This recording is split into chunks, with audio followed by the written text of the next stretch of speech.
ታሪክና ኣብይን ኢሳያስ ንዓይ ካብ ኣብይ ኢሳያስ ይሓይሽ ዋላ ሕማቕ እንተኾነ ተተሓሳስባ ትግራይ ምጭፍጫፍ ዝብል ካብቲ ቀደመት ሒዙ ኣነ ዝገልጾ ካብ 77 ነትሒዙ ቅድሚኡ እውን እንተይተረፈ ዝነበረ ህዝቢ ትግራይ ዝነበሮ ርድኢት ናይ ኢሳያስ ገይጾ ዋላ እንተኾነ ኣብይ ኣሕመድ ዓዲሙ ዝእተወ ሰብኣይ እዩ ዋላ ንዘለኣለሙ ተቐይሙ ዝፀንሐ እንተኾነ ኣብይ ኣሕመድ ዓዲሙ እንተዘይእትዎ ከኣቶ ይኽእል ነይሩ ለዚ ዓዲሙ ንትግራይ ክበልዓሉ ዝኽእል ዘበለ ኩሉ ዓዲሙ ዝእተወ ኣብይ ኣሕመድ ከፍ ኢለ ክትዓረቆ ከፍ ኢለ ክዘራረቦ እንተኽኢለ ምስ ተዓዲሙ ዝመፀ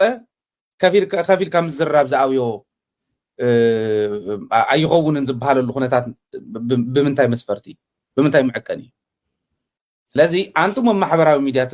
ዞምቲ ዘለኹም በቲ ሓደ ገጽ ኢምፓክት ዝሕደራ ሚድያታት ምዃነን እዚአን እዩ ዘርኢ ካሊእ ተኣምር የብሉ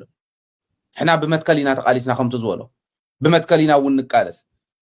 ፅዕንቶ ዝሕደራ ሚድያታት ምዃነን ክትሕጎሱለን ይግባእ ደደቢት ክትሕጎሱላ ይግባእ በቲ ካሊእ ከዓ ከዘራረቡ ድልዋት እንተኮይኖም ኣይትጠራጠሩ ኣስመራ ኣይኮነን እንዳ ኢሳያስ ገዛ እውን ክኸድ ክእል እየ ከዘራረብ ድልው